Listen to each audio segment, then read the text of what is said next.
El 25 de mayo de 1810 se cumplen hoy, ¿cuánto? 215 años, ¿no? ¿Hice bien? Gracias. 215 años de la Revolución de Mayo. Fue una manifestación pública que venía de arrastre de situaciones que ya de tiempo atrás se venían sucediendo y que tuvieron ese día como una explosión, por decir así, en cierta manera, sintiendo o viendo que la cosa, por un lado, la cosa ya no daba para más y por otro lado, como le digo de los tiempos, era el momento apropiado para que algo empiece a cambiar. Había un clima un poco denso, un poco raro, había en todo el mundo, estaban pasando un montón de cosas, era un cambio de época para todas las cosas, entonces eso pasa siempre, cada tantos, cada 100 o cada 1000, hay unos cambios muy grandes en el mundo y así venía la cosa de arrastre también que estaba afectando a nuestro país. La diferencia, lo que serían estos tiempos de hoy las comunicaciones, vio cómo son, ¿no? Hoy pasa algo en China y en el mismo instante ya te estás enterando de lo que pasa acá. A veces decimos, se decía a veces en política o en economía, estornudó el presidente de Estados Unidos y baja la bolsa en Hong Kong. En el acto sucede así porque todo funciona conectado, vivimos en un mundo globalizado, todo está relacionado con lo demás, pero en aquella época no era tan así, sino que las noticias viajaban en barco. Así que imagínate, para que lleguen las noticias de Europa a América en barco, tenía que pasar tiempo y tiempo y tiempo, y a veces las noticias no eran completas, y a veces solamente eran rumores, hasta que cambiaba, hasta que venía la noticia completa. Tal es así que las noticias que fueron el detonante de lo que se llamó o terminó siendo la Revolución de Mayo, llegaron a las costas de Buenos Aires 2 años después de que había empezado un conflicto en Europa. ¿Qué fue lo que pasó? Sencillamente que el pirucho francés, el Napoleón, el que tenía sarna en el pecho, que tenía la mano dentro, que se rascaba todo el tiempo, ese un día dijo, no tengo nada que hacer, me voy a conquistar España. Así agarró, salió. Siempre hubo algún loquito de eso, ¿no? Está Hitler, estuvo algún romano por ahí, Napoleón también, queriendo conquistarse toda Europa. Entonces, toma dominio, hace una intervención en España, echan a patadas al rey, a Fernando VII, rey de España, lo meten preso, Napoleón pone a su hermano como rey de España. ¿Sabe cómo le decían al rey de España de la época? ¿Alguien sabe? ¿Alguien sabe? Ivana, profe, ¿sabes? ¿Vos? Pensé que ibas así. ¿Tu mujer se fue? ¿Dónde está? Ok. Pepe Botella le decían. ¿Tiene idea por qué le llamarían Pepe Botella? Petizo y gordo era, justamente. Petizo y gordo, don José, bueno, lo de Pepe por José Bonaparte, petizo y gordo, Pepe Botella, el rey de España, que estuvo reinando, si no me equivoco, menos de 10 años, creo que 5 o 6 años, una cosa así, también queriendo ampliar la dominación sobre toda Europa. Pero esto no fue sencillamente algo que empezó ese día, no fue un detonante por lo de Napoleón, sino que venía de arrastre. Cambios de los tiempos, tiempos que empiezan a moverse.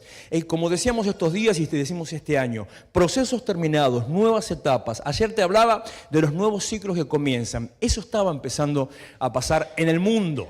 En todo el mundo. 1776, la revolución y la independencia de Estados Unidos. 1789, la revolución francesa. 1806, 1807, las invasiones inglesas a Buenos Aires, donde quería el imperio británico, quería tomar dominio del Río de la Plata. 1808, la conquista de lo que le estoy diciendo, del francés, de Bonaparte sobre España, y entonces ahí quería dominarse también del Río de la Plata. Parece que Buenos Aires y el resto de América era una monedita de cambio que todo el mundo quería venir a morder. Y eso que le estoy diciendo, 1808, 1810, llegan en barco las noticias acá y la cosa se empezó a incomodar. ¿Qué está pasando? Porque es verdad, los rumores de que Fernando VII está preso son ciertos, era verdad. ¿Qué hacemos ahora?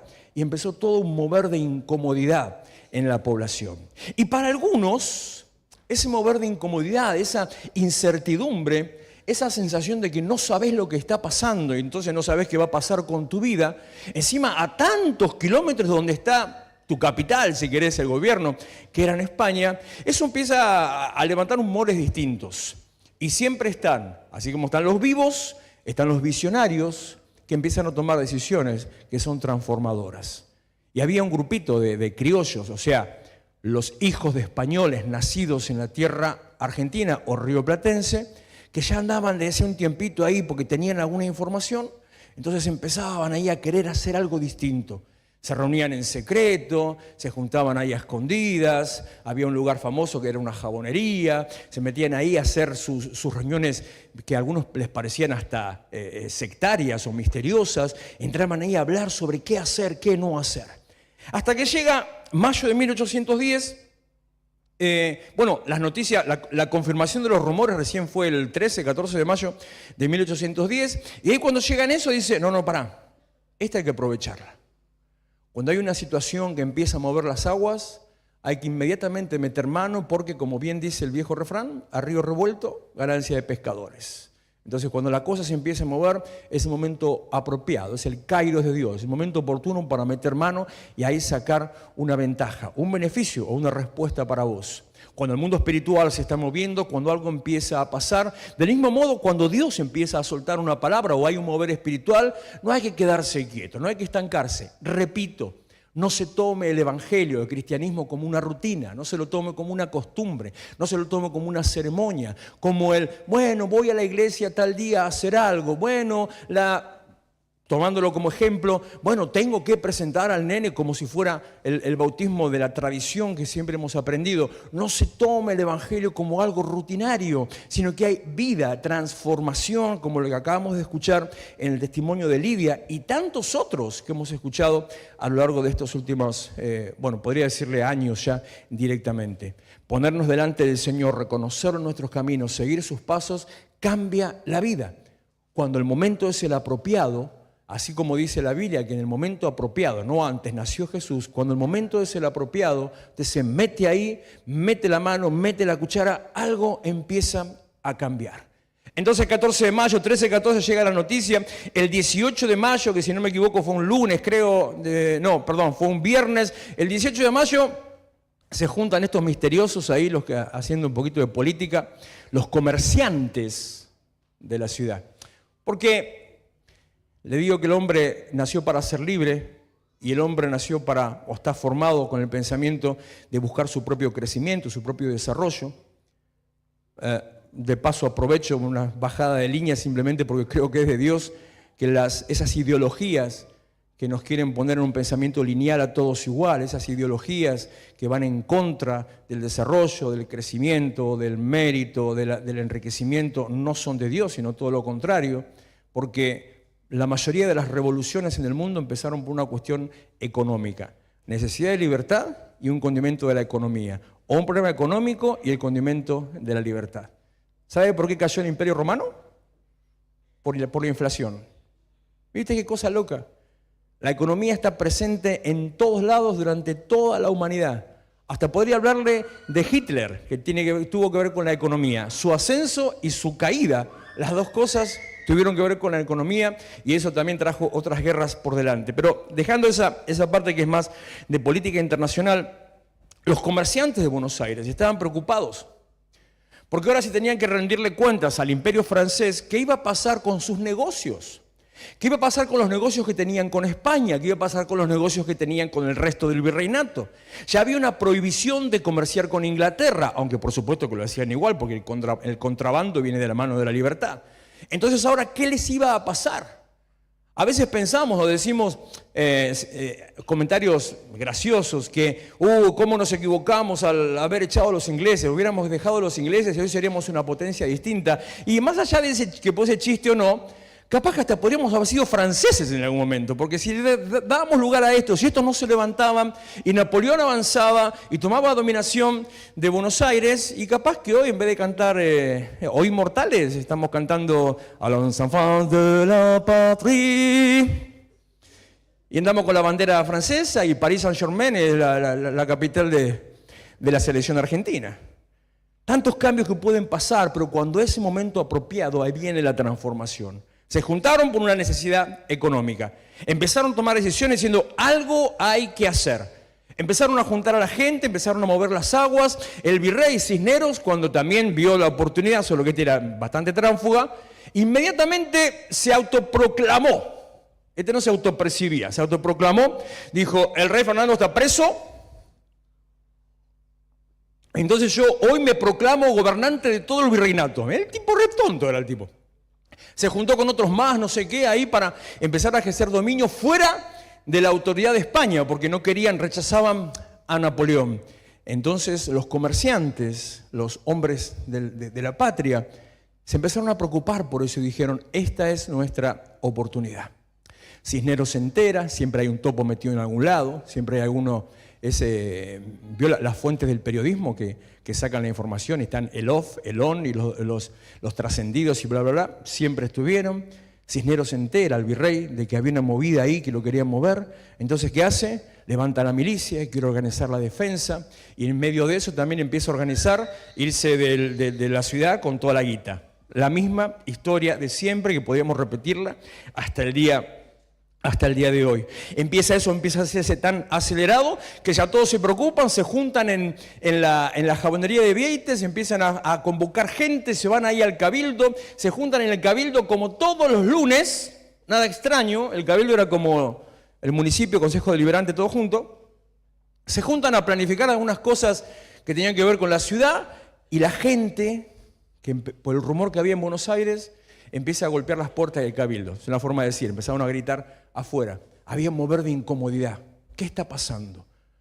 Hay situaciones en nuestra vida donde nosotros tenemos la opción de amoldarnos a lo que pasa, aguantarnos lo que pasa, o levantarnos y empezar a pedir un cambio de la situación. A veces podemos sencillamente decir, bueno, no, estoy mal, listo, es lo que me tocó. A veces puedo acostumbrarme, quedarme en la mediocridad del dolor, o de la pérdida, o de la crisis, o de lo que sea, y sencillamente aguantarme lo que venga. O puedo ver la oportunidad espiritual para generar un cambio. Y la gente empezó a mover las aguas. Empezaron a apretar a los cabildantes, como si fueran los concejales de hoy. Se reunieron, estaban hablando de cosas generales y escuchan el lío de la calle y dicen, no, pará, acá está pasando algo, ¿qué pasa? Y aparece esa famosa frase del pueblo quiere saber de qué se trata. Entonces cambia el giro de las discusiones y empiezan a hablar. ¿Qué hacemos con Fernando? ¿Qué hacemos con Napoleón? ¿Qué hacemos con Cisneros? Se cierran las puertas del cabildo, empieza el secreto, 2 días encerrados, como estuvieron los otros con el Papa allá, 2 días encerrados, que pin, que pan, que pum, que te, que esto, que hacemos, que el otro, lo demás allá. Fueron piolas, fueron vivos, agarraron al comerciante, al vecino raso, al cura, al militar, se juntaron todos y dijeron, ¿qué hacemos?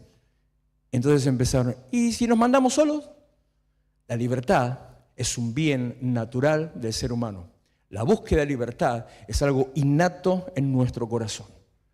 Entonces seguían 2 días ahí, 23 y 24, seguían ahí discutiendo y la gente ya harta empezó, viejo, hicieron un piquete, quemaron goma a la puerta del cabildo y ahí de golpe ya, ¿qué pasa? ¿Qué está pasando ahí adentro? Entonces sale uno y dice, el viernes 25, tenemos un gobierno propio y empieza a dar los nombres, de quienes empezaban a dirigir, en cierta manera, a dirigir el país. Hubo muchos cambios y muchas situaciones distintas por delante. No fue una revolución inmediata, sino que recién 6 años después fue realmente independencia. Pero eso fue el cambio que trajo transformación. La cuestión es, la revolución, que no fue una guerra, sino una búsqueda de cambio, empieza con un clamor. La revolución empieza cuando hay un clima alrededor que te empuja para eso.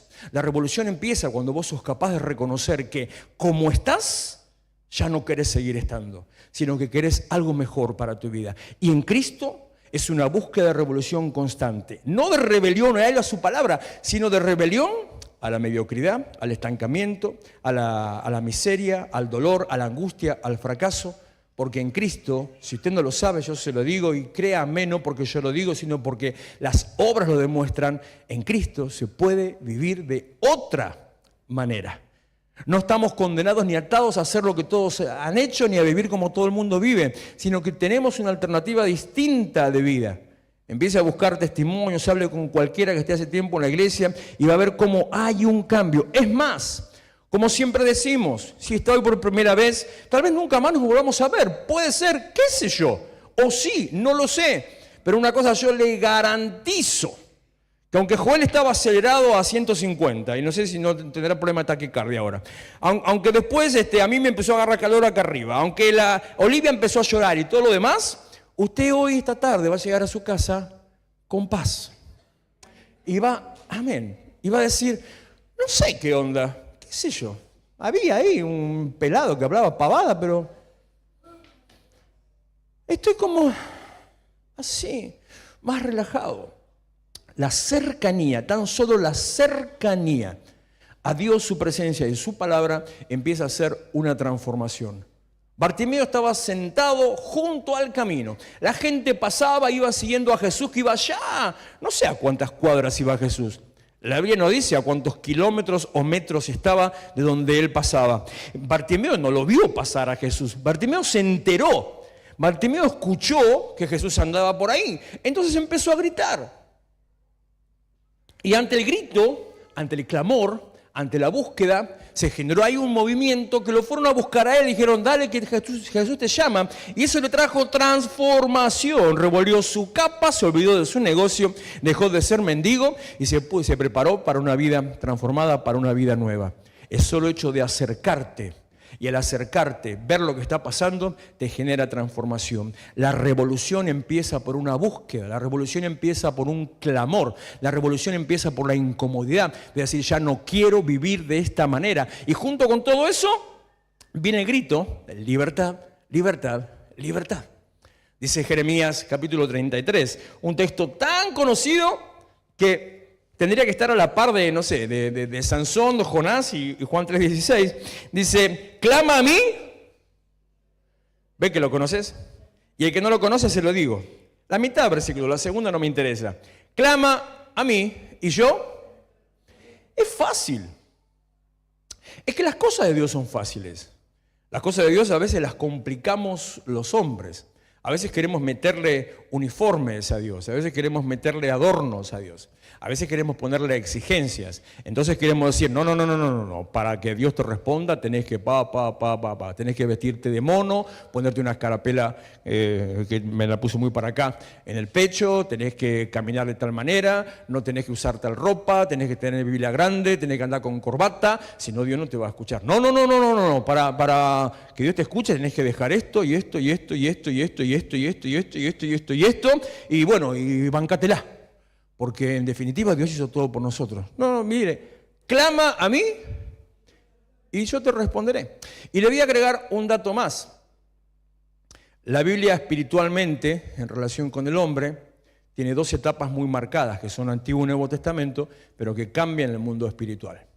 El Nuevo Testamento está basado en lo que se llama tiempo del Espíritu de Dios o tiempo de la gracia. ¿Qué significa eso? Que es un momento donde a través del pacto de la cruz, cuando Jesús murió, Él abre el mundo espiritual para todos. ¿Y qué significa gracia? Dios está así, para que vos te acerques a Él con total libertad, sin ningún impedimento, sin ninguna cosa para que te acerques. Dice Hebreos, acérquense confiadamente, libres, tranqui, al trono de la gracia, para hallar gracia y misericordia, para el oportuno socorro. Acérquense a Dios. En el antiguo pacto, en la época de antes, no era tan así. Todo era ley, prohibición, pecado, culpa y requisito. Todo era sacrificio, ofrendas, y había una lista de mandamientos que el ser humano tenía que cumplir, que el hombre tenía que cumplir, que eran imposibles de cumplir. Montón de cosas, hasta cosas ridículas que ya las hemos hablado en Semana Santa. No vistas esta tela, no comas esto con esto, no cocines esto con lo demás allá, no uses tal y tal cosa, todo así, todo prohibición. Pero en esa época, déjame Jeremías, en esa época de prohibición, de ley, de sacrificio, el profeta dice, Dios dice, clama a mí y te responderé. Fácil, sencillo. Dios responde cuando nos acercamos a Él. La revolución comienza con un clamor. La revolución se activa o comienza cuando usted se incomoda con su situación. Ayer hablaba con dos jóvenes en distintos momentos al final de la reunión, donde fue la misma palabra que el Señor ponía en mi boca. A veces Dios prepara o permite situaciones de incomodidad solamente para usarlas como un anzuelo para nuestra vida, un gancho, para atraernos, para atraparnos, para llegar a Él. A veces Dios permite, porque somos así, somos hijos del rigor, a veces Dios permite que nos pasen algunas cosas para que entonces digamos, bueno, sí, tengo que ir a buscar la salida, buscar la respuesta. Y cuando llegamos a Él, cuando estamos en Él, clama y responderé. Tan sencillo como eso. Dice Mateo capítulo 7, versículo 7, pidan Ah, o están dormidos o no saben nada. Si no se despertaron con Joel, estamos bravos. Pidan. Ahora sí porque lo leen, qué vivo que son. Claro. Busquen. Llamen. Bueno, según, porque si va el testigo de Jehová a golpearte la puerta, nadie abre, pero... O si va que te dice, ¡Doña! Se hacen los que no escuchan, ¿no? Mirás atrás de la ventana. Para mí que el tipo te ve igual. Cuidado a ver si te hace algo. ¡Doña! Señora, ¿quiere que le saque el escombro? ¿Quiere que le saque la rama? Las tira a la esquina, ¿no? Ojo, no hagas eso. ¿Y cuánto me da? No sé, lo que usted me quiera dar. Bueno, 1.000 pesos. Doña. Y pero si vos dijiste lo que te quiera dar. Pero 1.000 pesos. A mí me compro un alfajor con eso, doña. Bueno, ¿cuánto cree? Y deme un 20. Son así, son rechetos ahora. ¿Cómo? Me quedo con el de ayer que vendía los alfajores. Le conté esa de los alfajores. El tipo vio la beta ahí y dijo, no hay que andar choreando ni vender cruzos truchos, decía. Se compró una caja de alfajores, empezó a vender alfajores en todos lados, en la calle, en los negocios, en los trenes. Dice, y ahora vendo caja de alfajores por mayor por internet. Mira el pibe, impresionante. Dice, de acá a allá, la beta siempre está, solamente hay que verla. Pero la revolución empieza por el clamor. La revolución empieza por incomodarte con tu condición. Clama a mí y te responderé. Pidan y se les dará, busquen y encontrarán, llamen, se les abrirá, porque todo aquel que pide, el que busca, el que llama, al que llama, se le abrirá. 3 años después de la revolución, ya la cosa estaba un poquito más ordenada, todavía no sabían lo que estaba pasando en Europa, todavía Fernando VII seguía preso, todavía el Botella seguía ahí en la corona española. Entonces, el gobierno, la Junta de Gobierno del Río de la Plata, decide escribir una canción patriótica. No se llamaba himno, era canción patriótica. Entonces llaman a 2 o 3, hacen un casting, y hacen un casting con 2 o 3 músicos y escritores, qué sé yo, ahí, a ver qué tenían para ofrecer. La que conocemos no fue la única, hubo 2 o 3 más, otras ofertas también que fueron paralelas a la que terminó siendo por Blas Parera y don Vicente López y Planes. Gracias, Claudio. Una canción que tenía un tono épico, un tono de ópera. Los que saben un poco de música o nada como yo, saben que cuando escuchás el himno no es una canción, no es una marcha común, sino que está escrito en tono de ópera. Tiene sus partes separadas que son como escenas de ópera, con los altos y los bajos y demás. Y si llega a escuchar la versión entera, peor todavía, aparte que es recontrasangrienta. Pensar que lo escuchaba Joel cantando, perseguí a mis enemigos, los atrapé, los destruí, los atravesé, bajo los pies del Señor cayeron, no se levantara más. Y me acordaba que cuando yo era ministro de alabanza, me prohibían cantar esa canción. Estaba prohibido, me decía, no, me decía. No, porque no sabemos por qué Dios hacía esas cosas. Y yo, que era tranquilo, obediente, sujeto, bueno, bastante sujeto soy. Entonces le decía al pastor, usted no sabe por qué. Le decía así. Así le decía, pobre las cosas que tuvo que aguantar ese hombre conmigo. Por eso, antes de abrir la iglesia hace 15 años atrás, fui a pedirle perdón por todo lo que le había hecho a mi primer pastor. Posta. Y me dijo, ¿qué? No me acuerdo de nada. Digo, vamos, Jorge, le digo, no me acuerdo yo. Y me dice, bueno. Ahí restauramos todo y seguimos adelante. Pero el himno completo tiene su parte bastante sangrienta, bastante ofensiva, incluso contra el Reino de España. Por eso en un momento lo cambiaron, porque posta que ofende, ya es no simplemente algo muy poético, ofende a España. Y en esas líneas escritas, en esa poesía lírica, está lo que usted ya conoce. Oh inmortales, el grito sagrado. Me parece que muchos no lo conocen. Libertad, libertad, libertad. Leí hace poco a alguien que decía, ¿los argentinos son arrogantes? no manzana. Mirá cómo empieza el himno. Oíd mortales. Nada de hablarle a la nación, nada. Hasta a los marcianos le estamos hablando. Oíd mortales. Bueno, qué sé yo. Libertad, libertad, libertad. La libertad es un deseo, es un derecho. La libertad es una búsqueda personal. Anhelamos, buscamos, queremos, necesitamos esa libertad. Y esa fue la declaración de mayo, esa fue la declaración de la revolución y la declaración en el himno. Y esa misma libertad es la que nosotros tenemos cuando nos acercamos al Señor. Si el Hijo nos libertare, seremos verdaderamente libres. Y no solamente eso, sino que una libertad que nos permite, como decía la pastora, movernos con liberalidad. De entrar, de salir, de andar, de avanzar. Una libertad que transforma las vidas. Una libertad que nos cambia, que nos pone delante de una vida nueva. Capaz que si los criollos de aquella época no se hubieran unido ahí delante del cabildo a gritar, a clamar y a apurar a los cabildantes, en vez de libertad, estaríamos como los de la Revolución de Mayo, diciendo liberté, liberté, liberté. Capaz que en vez de Argentina sería la République Française, la République Argentine, y capaz que Buenos Aires sería Le Bonheur, y qué más, o si no sería la Nouvelle Paris. Andá a saber lo que seríamos en esta época. Pero nada de eso, sino que la declaración de libertad se manifiesta libertad en nuestras vidas. El clamor que da inicio a la revolución trae libertad. Dice Lucas 4:18, versículo lema de la visión de nuestro ministerio: el Espíritu del Señor está sobre mí, me ha ungido para proclamar buenas noticias a los pobres, me ha enviado a proclamar libertad a los cautivos, a dar vista a los ciegos, a poner en libertad a los oprimidos. Sin clamor no hay libertad. La libertad trae sanidad. La libertad corta, rompe las cadenas de opresión. La libertad abre las puertas a los que viven en esa opresión. Todo comienza por un clamor, pero en Cristo ese clamor trae libertad de todas las cargas, de la angustia, de la preocupación. Trae libertad de la opresión de la enfermedad, la cual hemos hablado tantas veces, que en la cruz se llevó todas nuestras enfermedades. Pero a veces las situaciones continúan. A veces porque Dios tiene un plan distinto. A veces porque no es el tiempo de Dios.